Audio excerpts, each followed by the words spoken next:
সকালের জন্য সুন্দর একটা ব্রেকফাস্ট রেডি করতেছি। যে এখানে আছে রাজমার ডাল আর ছোলার ডাল আর মুসুরির ডাল আর দিব এক পিস আলু। এটা আগে ডালটা সিদ্ধ করে নিতেছি, রাতে ভিজায় রাখছিলাম, সুন্দরভাবে ধুয়ে এখন সিদ্ধ করে নিলাম। তারপরে রান্না করব রুটি দেওয়া খাবারের জন্য, রেস্টুরেন্টের মতো রান্না করব। রুটি দিয়া, পরোটা দিয়া, ইচ্ছা করলে ভাত দিয়েও খাওয়া যাবে। আর ভাজবো রুটি।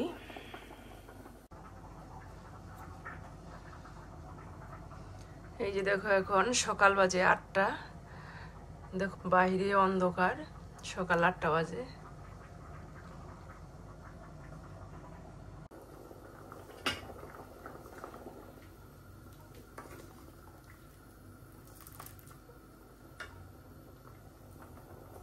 এই যে এখন আলুটা দিয়ে দিই,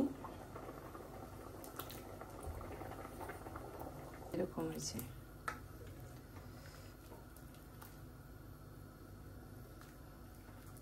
ডালটা একটু ভেঙে দিচ্ছি স্টেনের সাহায্যে ঘুটে, এই যে এরকম হয়েছে। এখন আলুটা সিদ্ধ হইলে তারপরে এটা সম্বার দিয়ে দিব। এখন এই ডালটা সম্বার দিব। এই যে পেঁয়াজ দিয়ে দিচ্ছি, পাঁচফোড়ন, শুকনো মরিচ, তেজপাতা। এই যে এখন সম্বারটা দিয়ে দিলাম।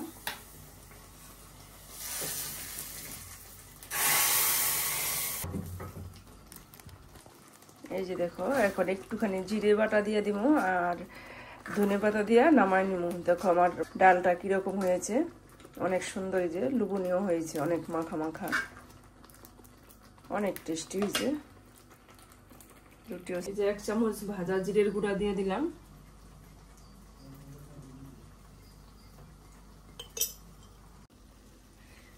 এই যে এখন ধনে পাতা দিয়ে নামায় নিলাম।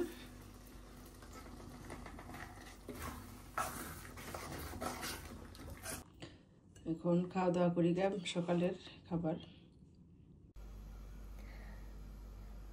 নমস্কার, সকলকে স্বাগত জানাই। আশা করি তোমরা যে যেখানে আছো সকলে ভালো আছো, আমিও আছি ভালোই। অনেক কাজকর্ম সারাতে আসলাম টুকিটাকি। এখন এই যে কিচেনে আসলাম, দুটি কইরা পূজা টুজা দিয়া তারপরে আসলাম। অনেক দেরি হয়ে গেছে, 12টা বেজে গেছে।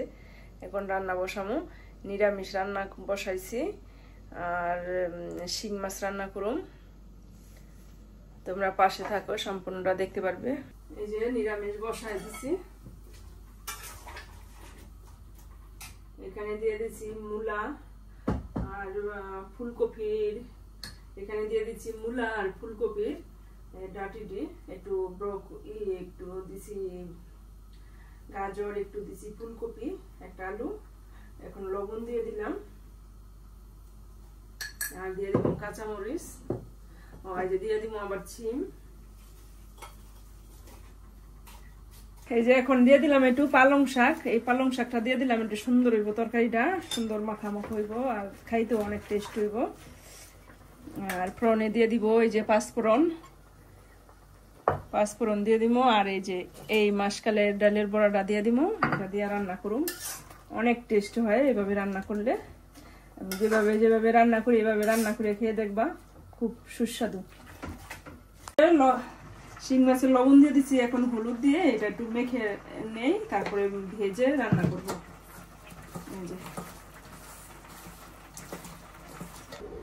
এতে কড়াই গরম হয়ে গেছে, তেল দিয়ে দিলাম।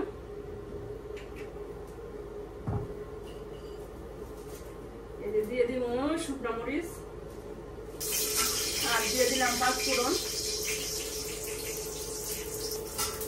আর দিয়ে দিব ওই যে মাসকালে ডালের বড়াটা, বড়িটা।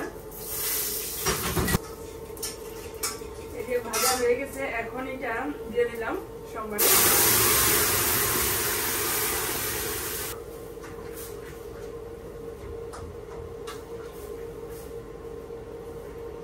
সামান্য একটু চিনি দিয়ে দিব এটার মধ্যে, চিনিটা দিলে একটু টেস্ট হইব।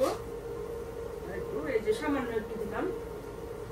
এই যে আরেকটু দিয়ে দিলাম, এই যে একটু আটা দিয়ে দিলাম। আটাটা দিলে একটু তরকারিটা সুন্দর ঘন ঘন হবে, মাখা মাখা হবে, খাইতে স্বাদ হইব আর দেখতে সুন্দর হইব।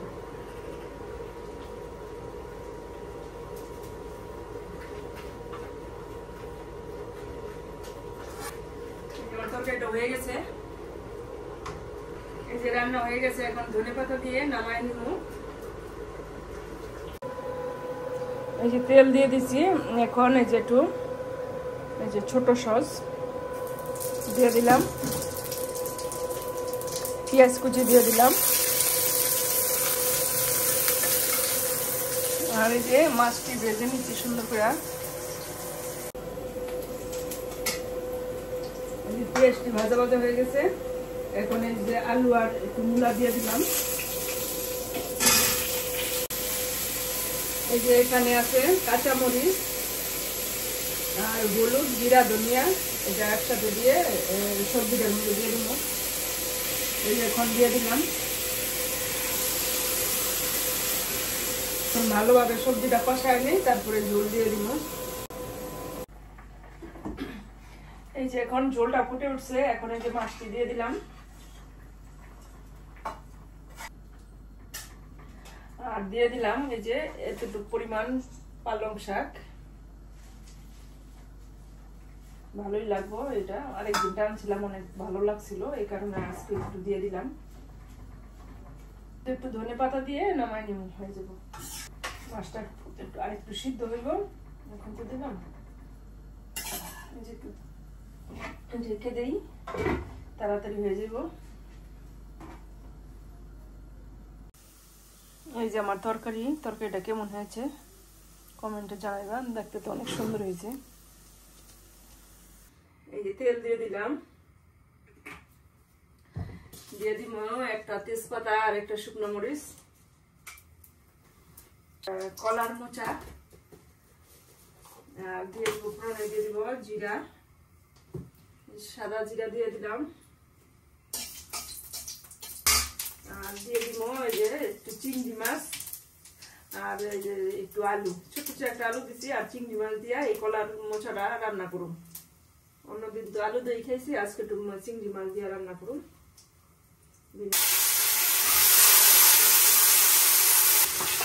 লবণ দিয়ে দিন, দিয়ে দিলাম হলুদ। প্রচন্ডই ঠান্ডা। আলুটা এখন ভাজা হয়ে গেছে। এখন এই যে কলার এটা দিয়ে দিলাম, আগে থেকে সিদ্ধ করে রাখছিলাম।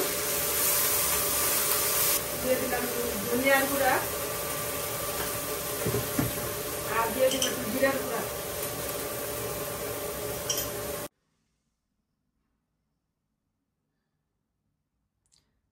আজকে ভালোই রোদ উঠছে, কিন্তু অনেক ঠান্ডা, -1 চলতেছে। রোদ উঠছে দেখে ভালোই লাগতেছে।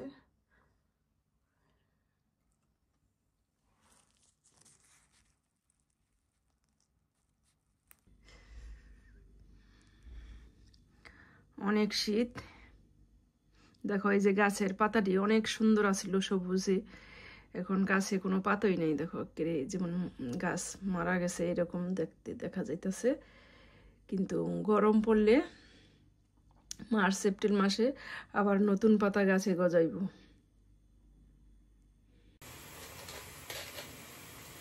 একটু স্বাদের জন্য দিয়ে দিব একটু চিনি, যেমন কলার মোচা তো একটু কষকষ লাগতে পারে, কষ্টি কষ্টি লাগবো, এই কারণে একটু চিনি দিয়ে দিই স্বাদটা বেলেন্স থাকার জন্য। সামান্য একটু দিয়ে দিলাম। তরকারি ভাজিটাও প্রায় হয়ে গেছে। এখন একটু এই যে 1 চামচ পরিমাণ ঘি দিয়ে দিলাম। আমার তরকারিটা প্রায় হয়ে গেছে। সামান্য একটু রান্না করুন, সামান্য একটু, তারপরে নামাই নিব।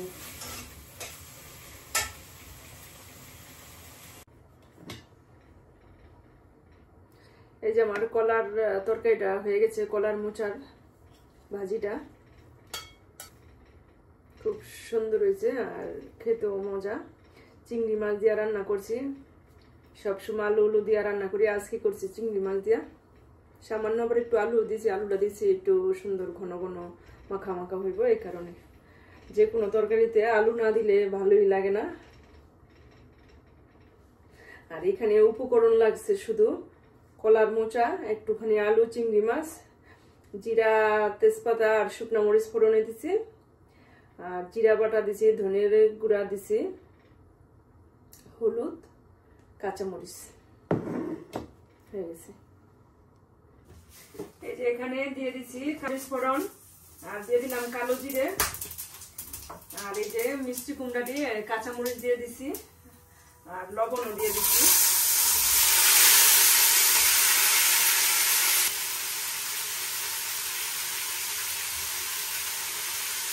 দিয়ে দিলাম শুধু কালো জিরে, শুকনো মরিচ, কাঁচামরিচ আর হলুদ দিয়ে এবার যেটা বানাবো। আর দিয়ে দিব সামান্য একটু চিনি দিয়ে দিব, কারণ মিষ্টি কুমড়া মিষ্টি মিষ্টি যদি না হয় বা পাঁচটা পাঁচটা লাগলে দিয়ে দিলাম স্বাদ, শুধু স্বাদের জন্য একটু দিয়ে দিলাম। চিনিটা দিতে ভালোই হয়। এই যে মিষ্টি কুমড়া ভাজিটা রেডি, ভাজা হয়ে গেছে। এখন চুলা মুছে নিলাম, ঘরটা ঝাড়ুদা নিলাম, ধুয়া পাকলা গুছায় গেছে, আর সবকিছু কমপ্লিট করলাম। এই যে অনেক কিছু রাঁধছি, শিং মাছ, তারপরে কলার মোচা, ভাজি, ডাল, তারপরে আরেকটা নিরামিষ রান্না করছি। একজনে এক পদ খায়, এই কারণে পদে পদে রান্না করতে হয় আমার। এই যে কলার মোচা ছেলেরা খাইবো না, ওর জন্য এই ভাজিটা রান্না করলাম। আর নিরামিষও খাইবো না, নিরামিষটা আমরা খাবো। শিং মাছটা শুধু ডালটা খাইবো ছেলেরা, এই কারণে এত কিছু রান্না করতে হয় আমার। যাই হোক, এখন খাওয়া দাওয়া করি, এখানেই রাখছি। আবার দেখা হবে একটি নতুন পর্বে। ভিডিওটি কষ্ট করে দেখার জন্য ধন্যবাদ। যদি আমার ভিডিওটি ভালো লাগে তাহলে লাইক, কমেন্ট, শেয়ার করে সাবস্ক্রাইব করে পাশে থাকবা। ধন্যবাদ সবাইকে, সবাই ভালো থাকবা।